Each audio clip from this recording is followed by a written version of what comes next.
தாய்லாந்தில் ஐடி நிறுவனத்தில் அதிக சம்பளத்தில் வேலை என ஆசை காட்டி வரவழைக்கப்பட்ட இளைஞர் மியான்மர் கிளர்ச்சியாளர்களிடம் சிக்கி தவித்து வருகிறார்.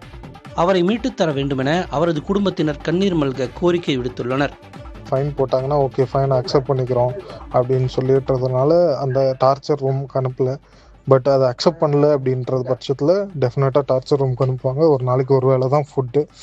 செங்கல்பட்டு மாவட்டம் கோவிலஞ்சேரியைச் சேர்ந்த சந்தோஷின் குரல்தான் இது. தாய்லாந்தில் ஐடி வேலையில் அதிக சம்பளம் என்பதை நம்பி சுற்றுலா விசாவில் அங்கு சென்றுள்ளார். ஆனால் அங்கிருந்து ஒரு கும்பல் அவரை மியான்மருக்கு துப்பாக்கி முனையில் கடத்தி சென்றுள்ளது.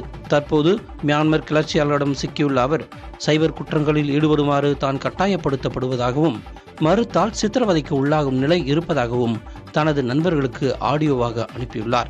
தன்னுடன் ஏராளமான இந்தியர்கள் இருப்பதாகவும் அவர் தெரிவித்துள்ளார். சந்தோஷின் தாயார் அமலச்செல்வி தனது மகனை மட்டுமின்றி அவரோடு சிக்கியுள்ளவர்களையும் மீட்க வேண்டும் என கோரிக்கை விடுத்துள்ளார்.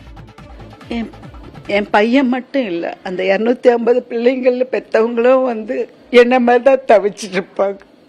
அவங்களெல்லாம் மீட்டு கொண்டு வரணும். ஏன்னா என் கணவர் இல்லாமல் சின்ன சின்ன குழந்தைங்கள நான் ரொம்ப கஷ்டப்பட்டு வீட்டு வேலை செய்துதான் என் பிள்ளைங்களை நான் வளர்த்தேன். என் பிள்ளைங்க நல்லா இருக்கணுன்றதான் என்னுடைய ஆசை. பட் இந்த மாதிரி போய் மாட்டிக்குவான்னு நான் கொஞ்சம் கூட எதிர்பார்க்கல. என் பிள்ளைய எனக்கு மீட்டு கொடுக்கணுன்றது தான் என்னுடைய கோரிக்கை.